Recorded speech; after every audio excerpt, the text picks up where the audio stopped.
All right, welcome back. Time to take a look at some headlines making news around the country this morning. A survey is out revealing what type of weather Americans prefer for the holiday season. That study, by one poll, reveals 40% of people surveyed say they want to travel somewhere colder and snowier during the holidays.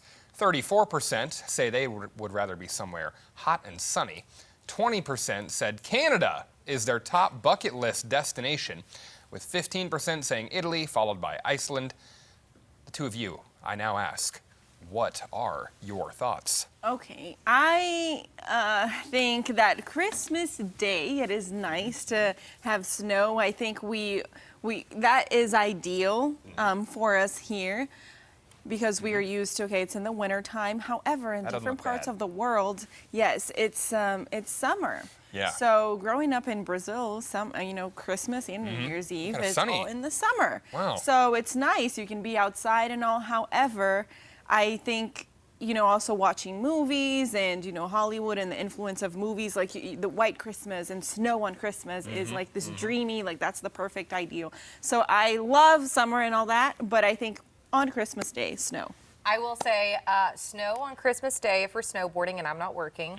Otherwise, let's have the warmth. We don't just need the cold and the dreary. Yeah, that's true. One day of snow, don't need it after that. We don't. Yeah, that's not possible, meteorologically possible. Just the one day snow, but I can dream. It's all that.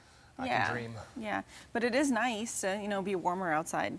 Okay, I want to tell you guys the story, crazy story I heard about this morning.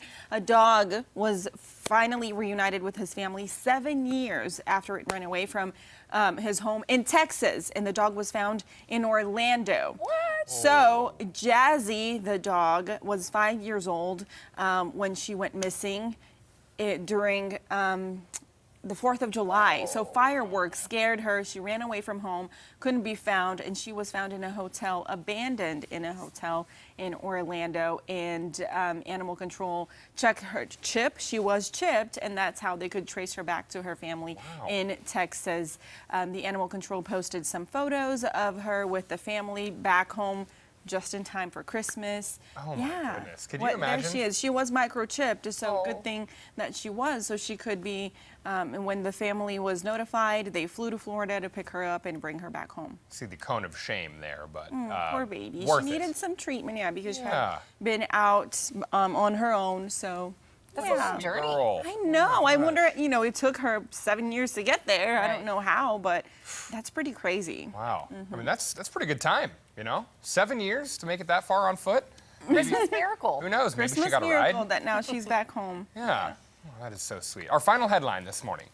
If you make money and get paid by using certain apps, the IRS may be coming after its share of those earnings. So this is for like some of those small business owners out there who use like CashApp, Venmo exclusively for their business. So starting next year, earnings of more than $600 that come down from those third-party payment apps like Venmo, PayPal, CashApp, what have you, those will have to be reported to the IRS, so that means those earnings will be taxed.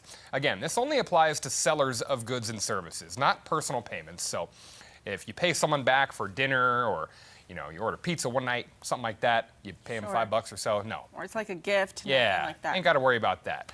If a single payment is more than $600, it will trigger a 1099-K form for users. The change came as a result of the American Rescue Plan bill. Critics say the changes could hurt small businesses or even the occasional gig economy worker. So like we went to the Food Truck Fest earlier this year. Yeah. Those folks out there taking cards, maybe they use something like that, or there are other businesses people We'll take Venmo. Yeah, I know some vendors at the farmers market will take cash or even Venmo. I think the card is something separate because that is already tracked. But yeah, something to watch out for if you're a small business owner or that's a side gig. Yeah, I'm a big Facebook marketplace guy. I like to sell stuff on there, so. There you go. Well, maybe that's a side hustle now. I don't know. We'll see. You go. Yeah. Yep. Coming up next, we have a last look at your full forecast. Savannah says it's going to be a rainy Tuesday out there. We'll track it for you coming up. And the Springfield Public School Board could decide tonight if some area schools will get some major renovations. We have the details on what that means for taxpayers and which schools will get what kind of renovations. The time now, 6:44.